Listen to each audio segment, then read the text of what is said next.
నూతనంగా ఏర్పాటైన పోలవరం జిల్లా కేంద్రం రంపచోడవరంలో తొలిసారిగా 80వ స్వాతంత్ర్య దినోత్సవ వేడుకలు అత్యంత ఘనంగా జరిగాయి.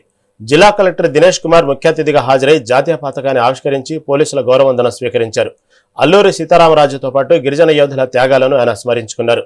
వికసిత్ భారత్ స్వర్ణాంధ్ర విజన్ 2047 లక్ష్యంతో గిరిజన సంక్షేమం, వ్యవసాయం, ఉద్యానవన పంటలు, పశుసంవర్ధక రంగాల సమగ్ర అభివృద్ధికి జిల్లా యంత్రాంగం కట్టుబడి ఉందని కలెక్టర్ స్పష్టం చేశారు. లేదా అని చెప్పి మళ్ళీ సేమ్ అదే ప్లేస్ కి ఎక్కడా కూడా గురి తప్పకుండా డైరెక్ట్ గా వెళ్ళి అటాక్ చేస్తా ఉన్నాడు విరాట్. మరి పిల్లలందరూ ఒక్కసారి గట్టిగా క్లాప్స్ కొట్టాలి.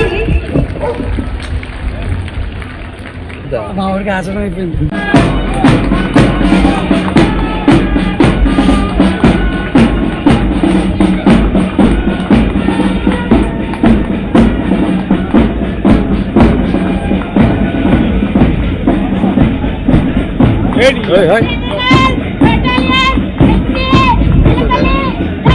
గర్ల్స్ ఎన్సీసీకి లీడర్ గా బి అవంతి అలాగే బి నవనీత ఉన్నారు. చాలా సంతోషకరం.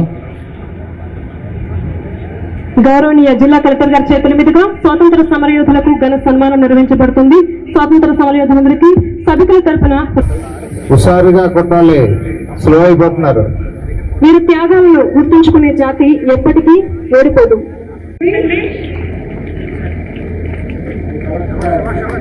మరియు శిక్షణ మరియు అపూర్వమైన ఈ ప్రదర్శన కొనసాగుతుంది.